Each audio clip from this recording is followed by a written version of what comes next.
Dear viewers, আসসালামু আলাইকুম। আজকে নতুন আরেকটি ভিডিও নিয়ে আপনাদের সামনে হাজির হলাম। নতুন আরেকটি ইন্টারভিউ কোয়েশ্চেন এবং তার সমাধান নিয়ে। আপনি যদি ইন্টারভিউ বোর্ডে বসেন এবং ইন্টারভিউ বোর্ড অর্থাৎ মেম্বাররা আপনাকে যদি জিজ্ঞেস করে যে what skills would you bring to the job, সেক্ষেত্রে আপনি কি উত্তর দিবেন? আপনি কি শুধু বলবেন যে আই এম হার্ড ওয়ার্কিং, কিংবা বলবেন যে আই এম অনেস্ট, নাকি এমন একটি উত্তর দিবেন যাতে ইন্টারভিউ বোর্ড বা ইন্টারভিউ মেম্বাররা বুঝেন যে আপনি এই পদের জন্য সবচেয়ে উপযুক্ত ব্যক্তি?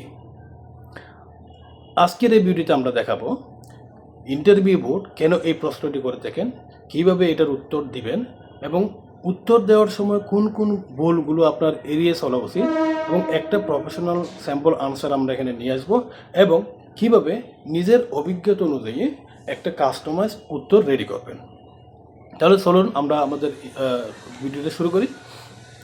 প্রথম আমরা আলোচনা করব কেন ইন্টারভিউ বোর্ড এই প্রশ্নটি করে থাকে।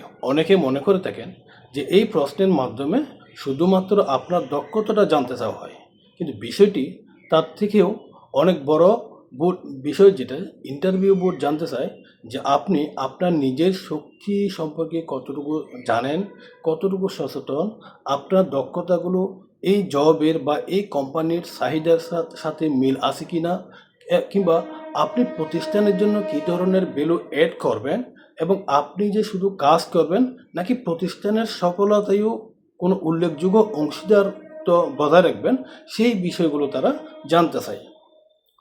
অর্থাৎ তারা জানতে চায় না যে আপনি এখানে কি পারেন, তারা জানতে চায় অ্যাকচুয়ালি তারা আপনার পিছনে কেন বিনিয়োগ করবেন। ইন্টারভিউ বোর্ড আসলে এখানে কি মূল্যায়ন করে? এই একটি প্রশ্নের মাধ্যমে তারা সাধারণত ইন্টারভিউ থেকে 5টি বিষয় জানতে চায়। প্রথমত, তারা জব নলেজ, আপনি কি এই চাকরি সম্পর্কে, দায়িত্ব সম্পর্কে কতটুকু সচেতন, কতটুকু জানেন, সেই বিষয়ে তারা জানতে চায়।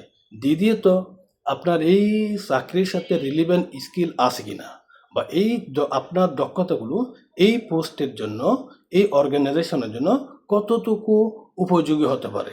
তৃতীয়ত, সেলফ অ্যাওয়ারনেস, আপনি নিজের শক্তি সম্পর্কে, নিজের দুর্বলতা সম্পর্কে কতটুকু সচেতন। চতুর্থত, কনফিডেন্স এর বিষয়ে তারা জানতে চায় এই প্রশ্নের মাধ্যমে আপনি আত্মবিশ্বাসের সাথে উপস্থাপন করতে পারেন কিনা, কারণ আপনি যেখানে যাবেন আপনি কিন্তু সেই ক্ষেত্রে ব্যক্তি হিসেবে উপস্থাপন করবেন না, আপনি কিন্তু একজন কোম্পানির রিপ্রেজেন্টেটিভ হিসেবে এখানে আপনার সব কিছু তুলে ধরবেন। পঞ্চমত, তার কালচারাল ফিট নিয়ে জানতে চায় যে আপনি এই প্রতিষ্ঠানের পরিবেশের সাথে কতটুকু খাপ খাইয়ে নিতে পারবেন।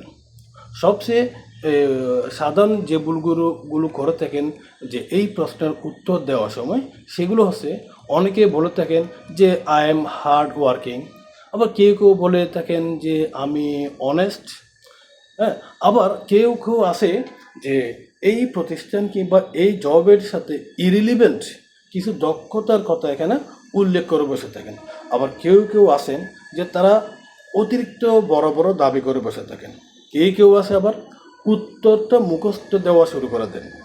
উত্তর কিন্তু মুখস্থ দেওয়ার বিষয় না এখানে, নিজের অর্জন আছে অনেক, কিন্তু অনেক ক্যান্ডিডেট সেগুলোর প্রমাণ দিতে ব্যর্থ হয়।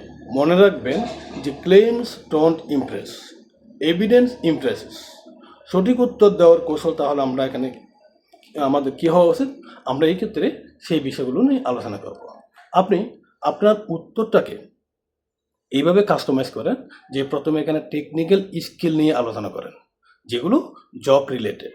যেমন আপনি অ্যাকাউন্টিং স্কিল নিয়ে কথা বলতে পারেন, আপনি ফাইন্যান্সিয়াল অ্যানালাইসিসের বিষয়ে বা দক্ষতার বিষয়ে কথা বলতে পারেন, এক্সেলে আপনার দক্ষতা কেমন আছে, বা power BI, data analysis, programming, sales, digital marketing, customer service, machine operation, project management. এই বিষয়ে দক্ষতা যেগুলো আপনার আছে, সেই বিষয়গুলো আপনি তুলে ধরেন। যদি আপনি যে পদের জন্য অ্যাপ্লাই করছেন সেই পদের জন্য যেটা রিলেভেন্ট হয় সেটা। এরপর আপনি সফট স্কিলগুলো নিয়ে আলোচনা করেন। সফট স্কিলগুলো কী কী? যেমন আপনার কমিউনিকেশন স্কিল কেমন, আপনি প্রবলেম সলভিং স্কিল আপনার কেমন, আপনি টিম ওয়ার্ক, যে লিডারশিপ, ক্রিটিক্যাল থিঙ্কিং, হ্যাঁ, তারপর যে time management, adaptability, decision making, negotiation, presentation skill, এই বিষয়গুলো নিয়ে আপনি এখানে আলোচনা করেন। অনেক সময় দুজনের টেকনিক্যাল স্কিল সমান হলেও যার সব স্কিলটা বেশি বলে প্রমাণিত হয় সেই ক্যান্ডিডেটই কিন্তু নির্বাচিত হয় ওই পোস্টের জন্য। তৃতীয়ত যে বিষয়গুলো আপনি উল্লেখ করবেন সেটা হচ্ছে পার্সোনাল কোয়ালিটিস। এখন আপনি আপনার পার্সোনাল কোয়ালিটিস অর্থাৎ ব্যক্তিগত গুণাবলীর কথাগুলো এখানে তুলে ধরবেন।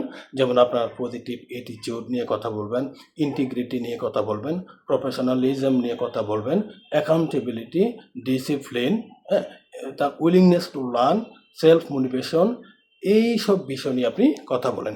এগুলো হচ্ছে একজন কর্মীর দীর্ঘমেয়াদী সফলতার জন্য অনেক গুরুত্বপূর্ণ বিষয়।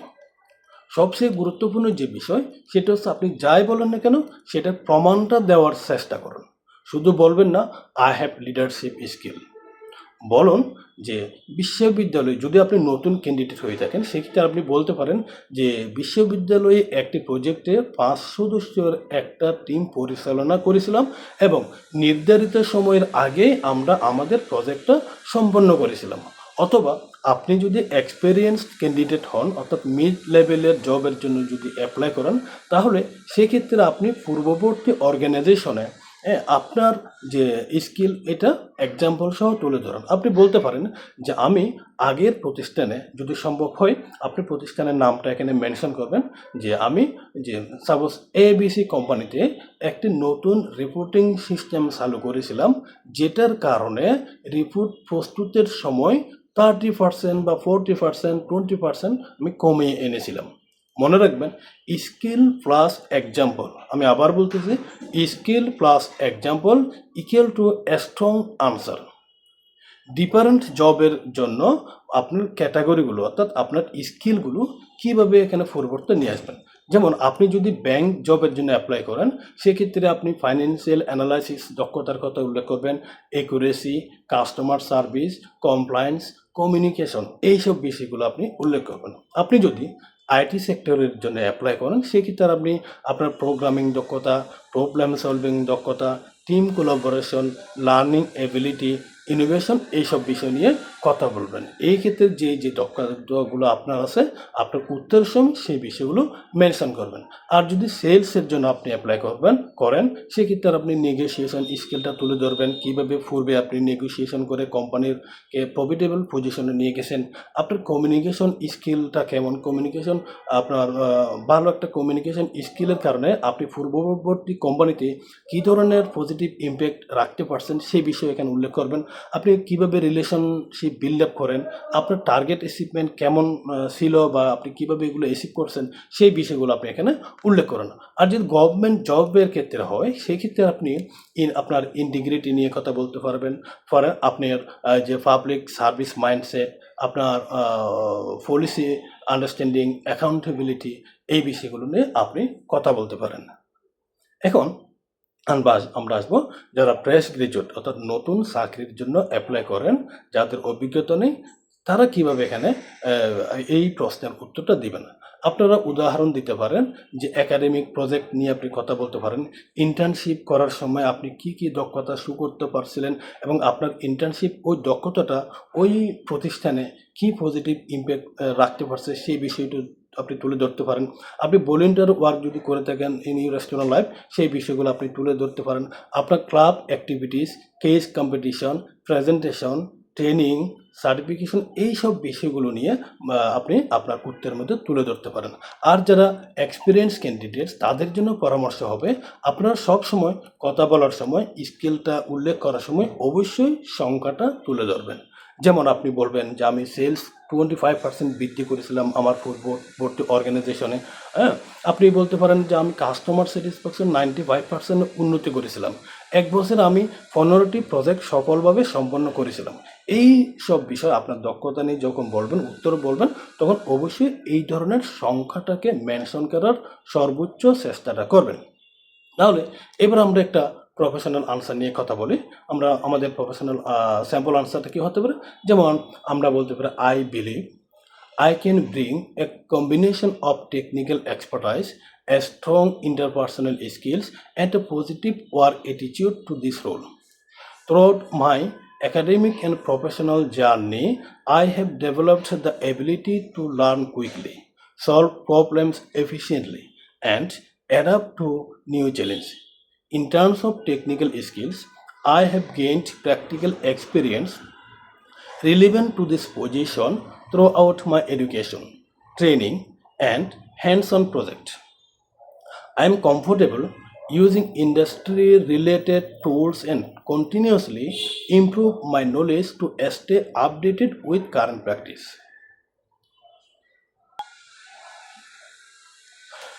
Along with technical abilities, I value teamwork, effective communication, and time management. I enjoy collaborating with others, listening to different perspectives, and contributing to shared goals. Whenever I face any challenge, I focus on finding practical solutions while maintaining a positive attitude.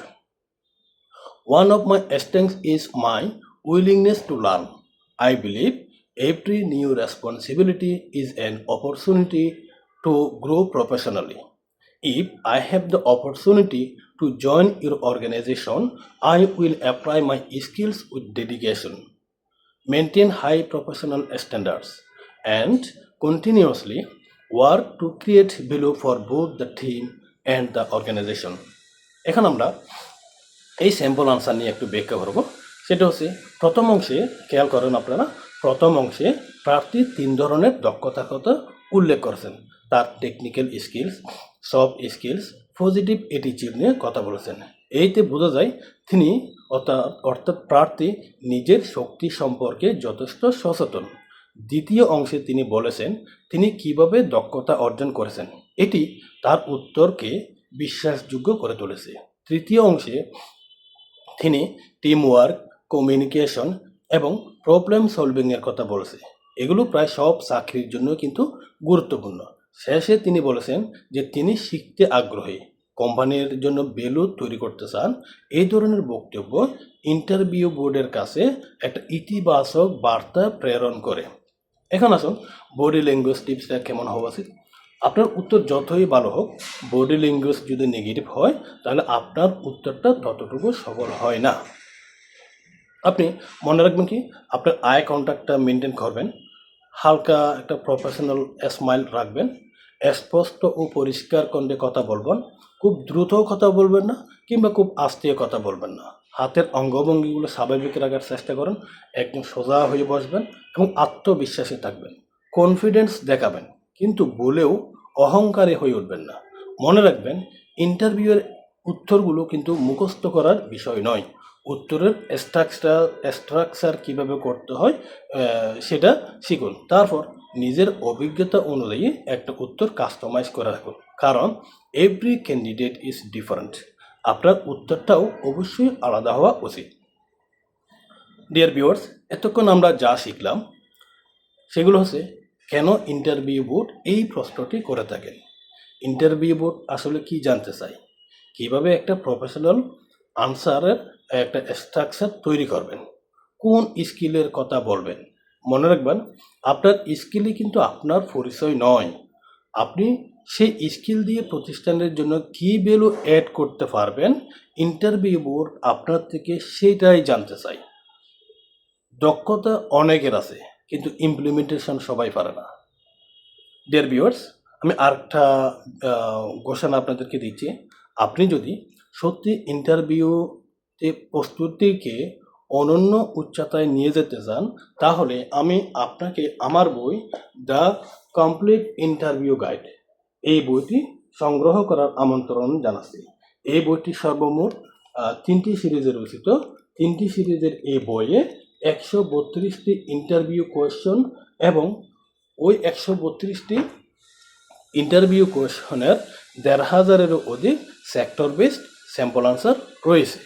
আর প্রথম সিরিজটা বর্তমানে বাজারে available রয়েছে, যেখানে রয়েছে 39টি interview question এবং ওই 39টি interview কোয়েশনের 3 শতাধিক সেক্টর বেসড স্যাম্পল আনসার্স।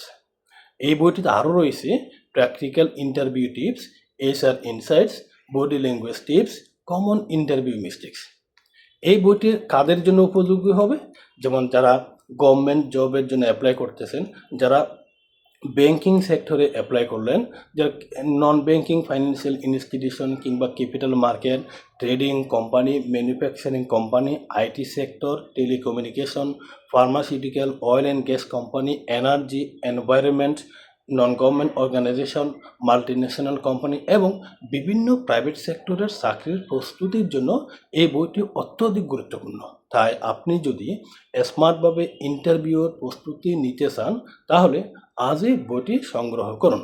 আরেকটা বিষয় যে এই বইটি শুধুমাত্র চাকরি প্রার্থীদের জন্য নয়, যারা ইন্টারভিউ নেবেন তাদের জন্য এই বইটি অত্যধিক গুরুত্বপূর্ণ, কারণ বইটিতে রয়েছে অসংখ্য গুরুত্বপূর্ণ ইন্টারভিউ প্রশ্ন, যেখানে শুধু প্রশ্নগুলোর উত্তরও দেওয়া হয়নি, উত্তর না, অনেকগুলো প্রশ্ন এখানে রয়েছে। প্রশ্নের পেছনের আসলের উদ্দেশ্যটা কি, একজন প্রার্থীর কাছ থেকে কেমন উত্তর প্রত্যাশা করা উচিত, সেই সব বিষয়ও বিস্তারিতভাবে এখানে তুলে ধরা হয়েছে। ফলে একজন ইন্টারভিউয়ার হিসেবেও আপনি আরও কার্যকর ও পেশাদারভাবে ইন্টারভিউ পরিচালনার জন্য প্রয়োজনীয় জ্ঞান ও ধারণা অর্জন করার জন্য এই বইটি সংগ্রহ করার অনুরোধ রইল আপনাদের কাছেও। বইটি সংগ্রহ করতে আপনারা আমাদের মেসেঞ্জার এবং হোয়াটসঅ্যাপে যোগাযোগ করতে পারেন। হোয়াটসঅ্যাপ নম্বর হচ্ছে 01730706 ভিডিওটি যদি আপনার ভালো লেগে থাকে তাহলে অবশ্যই একটি লাইক দিন এবং কমেন্টস করুন এবং আপনার বন্ধুদের কাছে এই ভিডিওটা শেয়ার করে দিন। এবং এর পরবর্তী ভিডিওতে আপনারা কোন ধরনের ইন্টারভিউ কোয়েশ্চন নিয়ে আলোচনা শুনতে চান, শিখতে চান, সেটা অবশ্যই কমেন্টসে মেনশন করুন। ধন্যবাদ, ভালো থাকবেন সবাই, আত্মবিশ্বাসী থাকবেন, আর মনে রাখবেন preparation creates confidence and confidence creates success. ধন্যবাদ আবার, আসসালামু আলাইকুম।